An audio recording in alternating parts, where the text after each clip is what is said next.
Good morning students. Exercise 8.4 third sum பார்க்க போறோம்.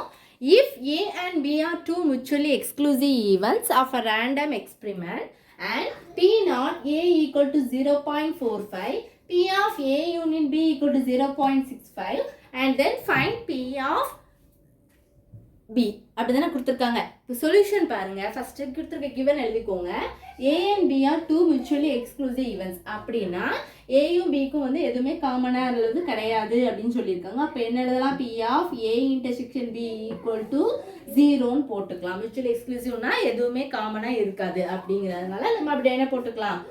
0ன்னு போட்டுடலாம். P நாட் ஏன்னு கொடுத்துருக்காங்க. P of நாட் ஏன்னா என்ன சொல்லியிருக்கேன்? A பார் தான் போடணும். 0.45 அப்படி தானே.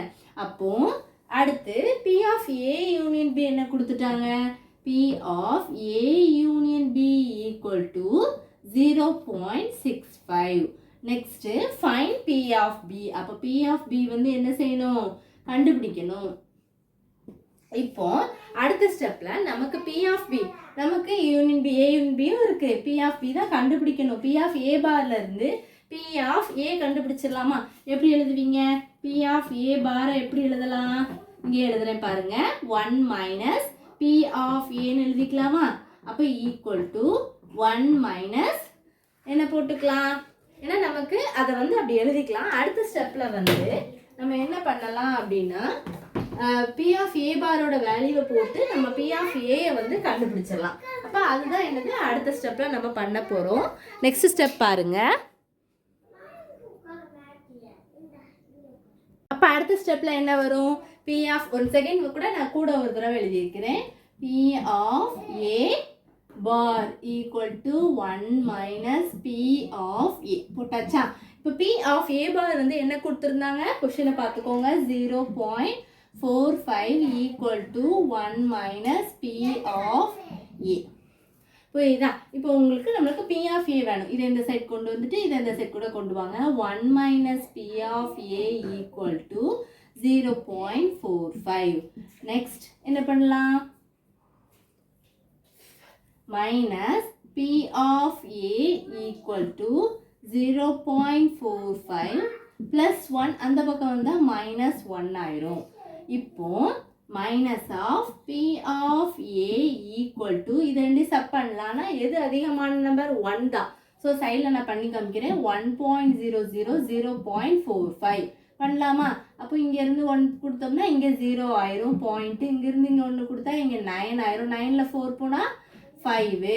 இது 55 கிடைக்குமா?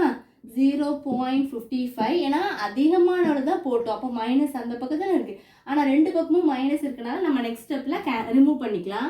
அப்போ P of A equal to 0.55 தான் ஆன்சர். இது வந்து P of Aக்கு. P of B வந்து நம்ம கண்டுபிடிக்கணும். P of A யூனியன் Bன்னு கொடுத்துருக்கோம். அப்போ நம்ம அந்த ஃபார்முலால எழுதலாமா? என்ன ஃபார்முலா படிச்சிருக்கோம்? 1 செகண்ட் ரிப்பீட் பண்ணிக்கோங்க.